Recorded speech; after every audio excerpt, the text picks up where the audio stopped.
Welcome back. It's chapter 9. How about that? Ooh, it is good to be here. And I'll tell you this.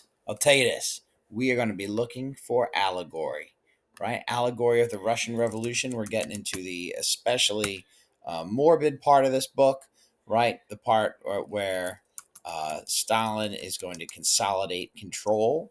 How's he going to do it? How do you think he is? He's still got some big animals to worry about. All right. What do you think is going to happen in the book, guest reader? Would be reserved. You're going to be reserved about it. Oh, that's fascinating. Fascinating. What else do you think? After his hoof had healed. Oh, okay. So you think it'll have something to do with a healed hoof? Wow. There's only one way to find out. Would you mind reading it from the very, very beginning, please? All right. Just say chapter 9 if you're cool with that. Chapter 9. All right. Boxer's split hoof was a long time in healing. They had started the rebuilding of the windmill the day after the victory celebrations were ended. Boxer refused to take even a day off work and made it a point of honor not to let it be seen that he was in pain. In the evenings, he would admit privately to Clover that the hoof troubled him a great deal.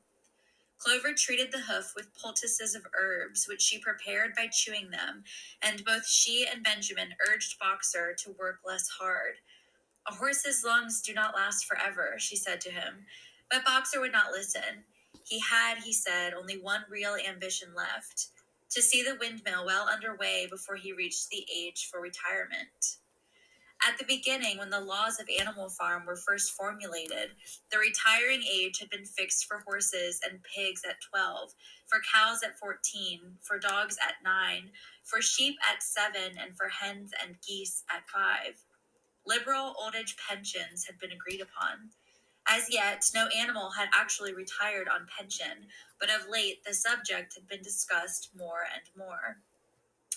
Now that the small field beyond the orchard had been set aside for barley, it was rumored that a corner of the large pasture was to be fenced off and turned into a grazing ground for superannuated animals. For a horse, it was said, the pension would be 5 pounds of corn a day, and in winter, 15 pounds of hay with a carrot or possibly an apple on public holidays. Boxer's 12th birthday was due in the late summer of the following year.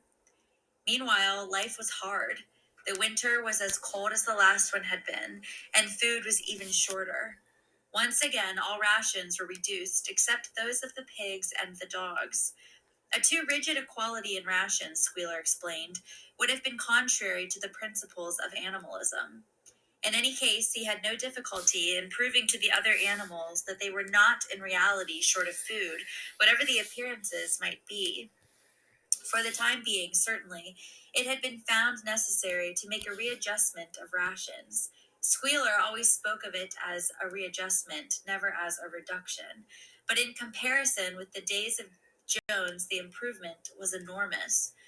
Reading out the figures in a shrill, rapid voice, he proved to them in detail that they had more oats, more hay, more turnips than they had had in Jones's day, that they worked shorter hours, that their drinking water was of better quality, that they lived longer, that a larger proportion of their young ones survived infancy, and that they had more straw in their stalls and suffered less from fleas.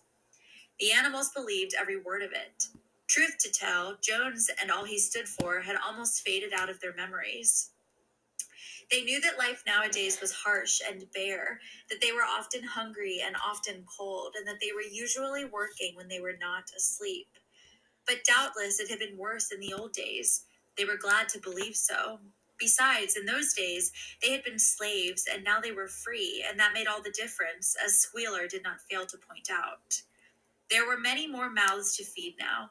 In the autumn, the 4 sows had all littered about simultaneously, producing 31 young pigs between them. The young pigs were piebald, and as Napoleon was the only boar on the farm, it was possible to guess at their parentage.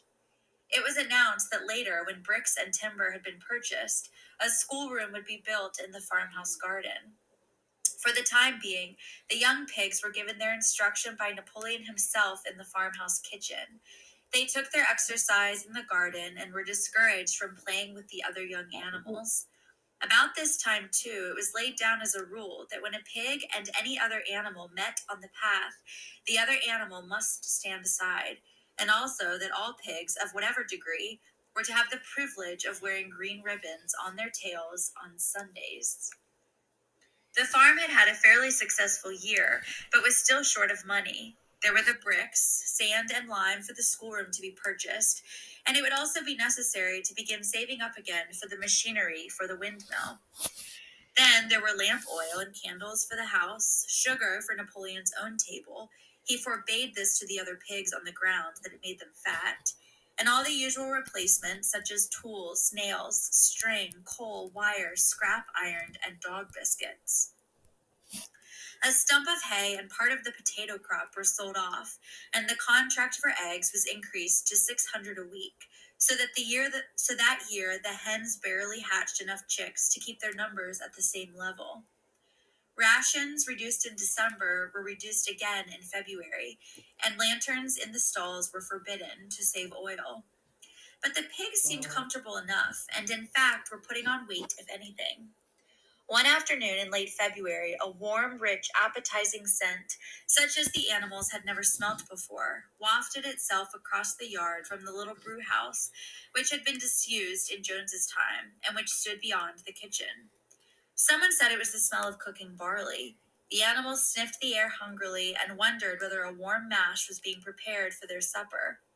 But no warm mash appeared, and on the following Sunday it was announced that from now onwards all barley would be reserved for the pigs.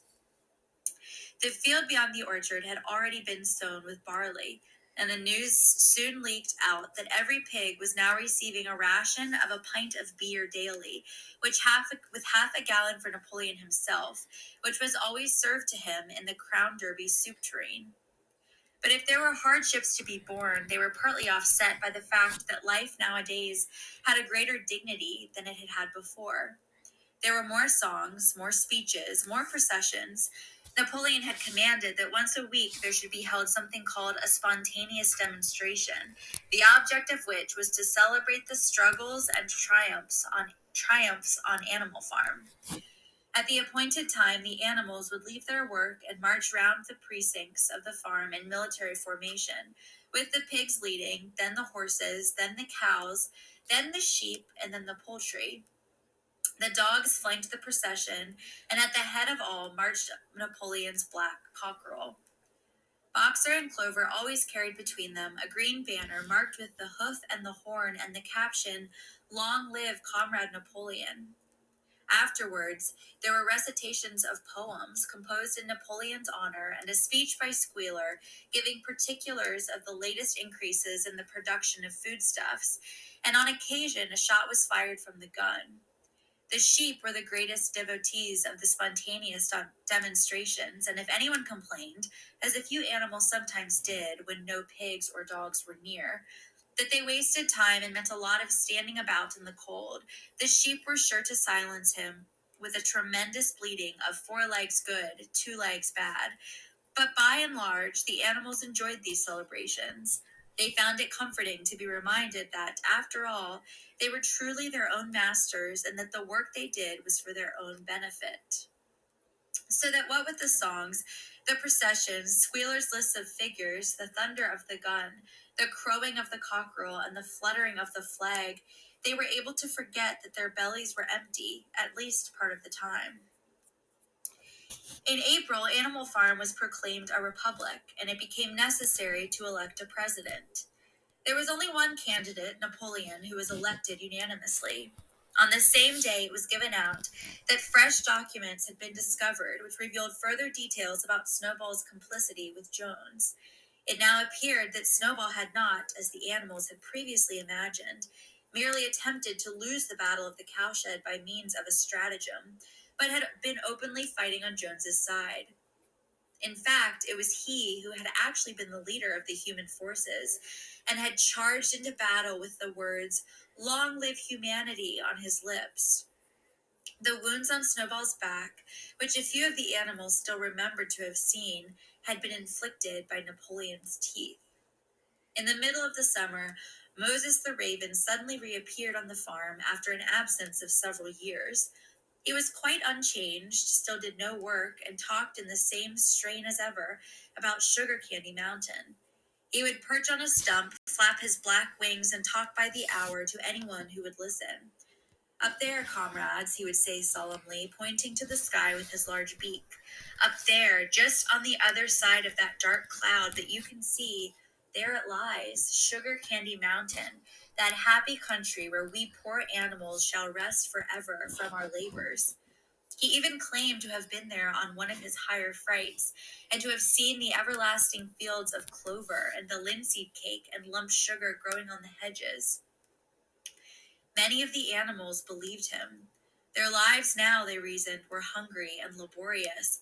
Was it not right and just that a better world should exist somewhere else? A thing that was difficult to determine was the attitude of the pigs towards Moses. They all declared contemptuously that his stories about Sugar Candy Mountain were lies, and yet they allowed him to remain on the farm, not working, with an allowance of a gill of beer a day. After his hoof had healed up, Boxer worked harder than ever. Indeed, all the animals worked like slaves that year. Apart from the regular work of the farm and the rebuilding of the windmill, there was the schoolhouse for the young pigs, which was started in March. Sometimes the long hours on insufficient food were hard to bear, but Boxer never faltered. In nothing that he said or did was there any sign that his strength was not what it had been. It was only his appearance that was a little altered. His hide was less shiny than it had used to be, and his great haunches seemed to have shrunken. The others said, Boxer will pick up when the spring grass comes on, but the spring grass came and Boxer grew no fatter. Sometimes on the slope leading to the top of the quarry, when he braced his muscles against the weight of some vast boulder, it seemed that nothing kept him on his feet except the will to continue. At such times his lips were seen to form the words, I will work harder. He had no voice left. Once again, Clover and Benjamin warned him to take care of his health, but Boxer paid no attention. His 12th birthday was approaching. He did not care what happened so long as a good store of stone was accumulated before he went on pension. Late one evening in the summer, a sudden rumor ran round the farm that something had happened to Boxer. He had gone out alone to drag a load of stone down to the windmill. And sure enough, the rumor was true. A few minutes later, 2 pigeons came racing in with the news. Boxer has fallen. He is lying on his side and can't get up. About half the animals on the farm rushed out to the knoll where the windmill stood. There lay Boxer between the shafts of the cart, his neck stretched out, unable to even to raise his head. His eyes were glazed, his sides matted with sweat. A thin stream of blood had trickled out of his mouth. Clover dropped to her knees at his side. Boxer, she cried, how are you? It is my lung, said Boxer in a weak voice. It does not matter. I think you will be able to finish the windmill without me. There is a pretty good store of stone accumulated. I had only another month to go in any case. To tell you the truth, I had been looking forward to my retirement. And perhaps, as Benjamin is growing old too, they will let him retire at the same time and be a companion to me. We must get help at once, said Clover. Run, somebody, and tell Squealer what has happened.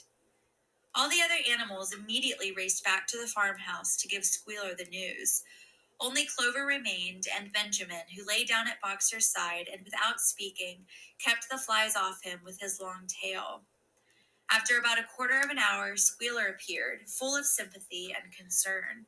He said that Comrade Napoleon had learned with the very deepest distress of this misfortune to one of the most loyal workers on the farm and was already making arrangements to send Boxer to be treated in the hospital at Willingdon. The animals felt a little uneasy at this. Boxer. Except for Molly and Snowball, no other animal had ever left the farm, and they did not like to think of their sick comrade in the hands of human beings.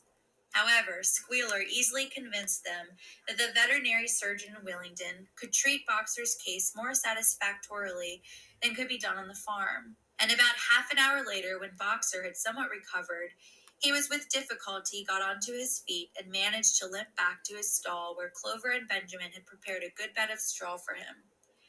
For the next 2 days, Boxer remained in his stall. The pigs had sent out a large bottle of pink medicine, which they had found in the medicine chest in the bathroom, and Clover administered it to Boxer twice a day after meals. In the evenings, she lay in his stall and talked to him while Benjamin kept the flies off him. Boxer professed not to be sorry for what had happened. If he made a good recovery, he might expect to live another 3 years, and he looked forward to the peaceful days that he would spend in the corner of the big pasture. It would be the first time that he had had leisure to study and improve his mind. He intended, he said, to devote the rest of his life to learning the remaining 22 letters of the alphabet. However, Benjamin and Clover could only be with Boxer after working hours, and it was in the middle of the day when the van came to take him away.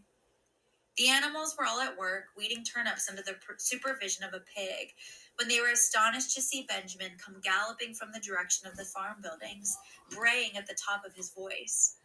It was the first time that they had ever seen Benjamin excited. Indeed, it was the first time that anyone had ever seen him gallop. "Quick, quick," he shouted. "Come at once. They're taking Boxer away."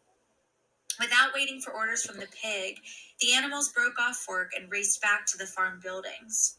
Sure enough, there in the yard was a large closed van, drawn by 2 horses with lettering on its side and a sly-looking man in a low-crowned bowler hat sitting on the driver's seat, and Boxer's stall was empty. The animals crowded round the van.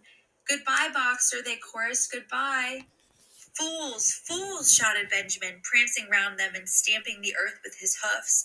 "Fools, do you not see what is written on the side of that van?" That gave the animals pause, and there was a hush. Muriel began to spell out the words, but Benjamin pushed her aside, and in the midst of a deadly silence he read: "Alfred Simmons, horse slaughterer and glue boiler, Willingdon, dealer in hides and bone meal, kennels supplied." Do you not understand what that means? They are taking Boxer to the knackers.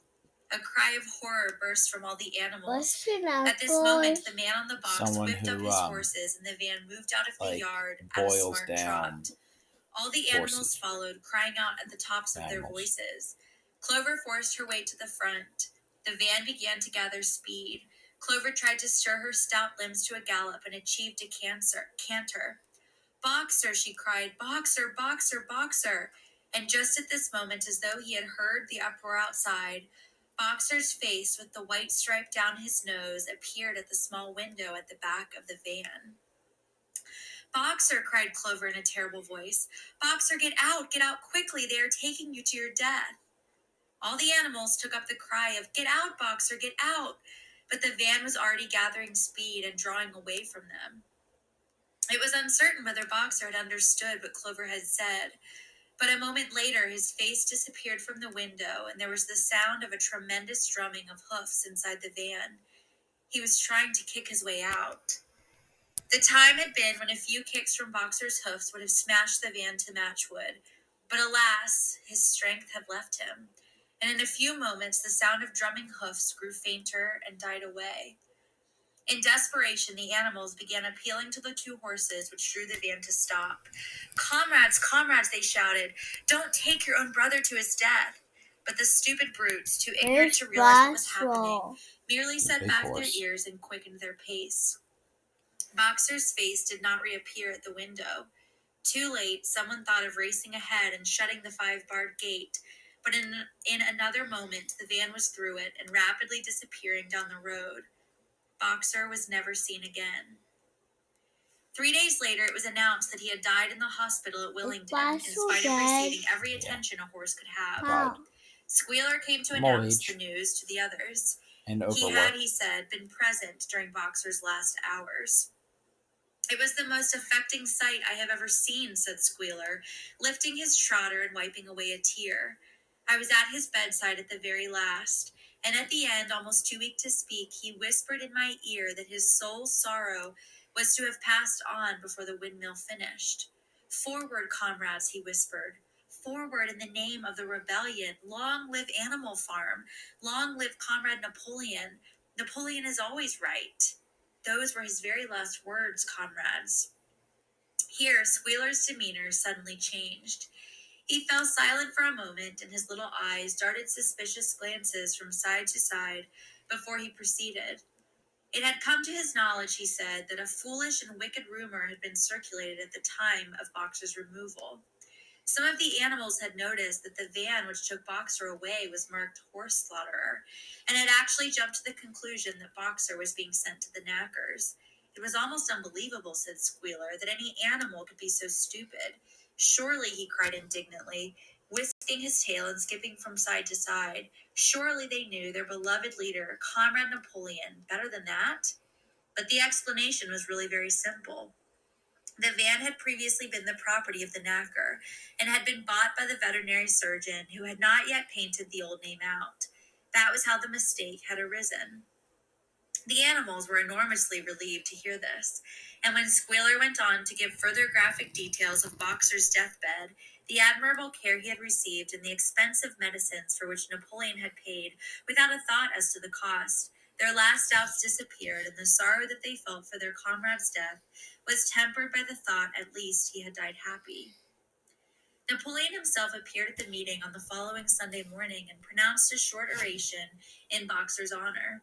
It had not been possible, he said, to bring back their lamented comrade's remains for interment on the farm, but he had ordered a large wreath to be made for the laurels in the farmhouse garden and sent down to be placed on Boxer's grave. And in a few days' time, the pigs intended to hold a memorial banquet in Boxer's honor. Napoleon ended his speech with a reminder of Boxer's two favorite maxims: I will work harder, and Comrade Napoleon is always right.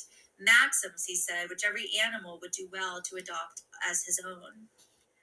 On the day appointed for the banquet, a grocer's van drove up to Willingdon and delivered a large wooden crate at the farmhouse. That night there was the sound of uproarious singing, which was followed by what sounded like a violent quarrel and ended at about 11 o'clock with a tremendous crash of glass.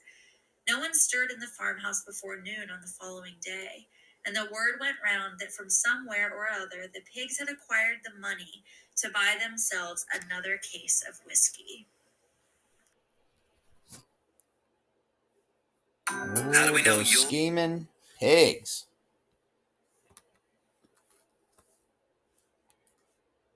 Good work. Did you do this one? No, that'll be later this week or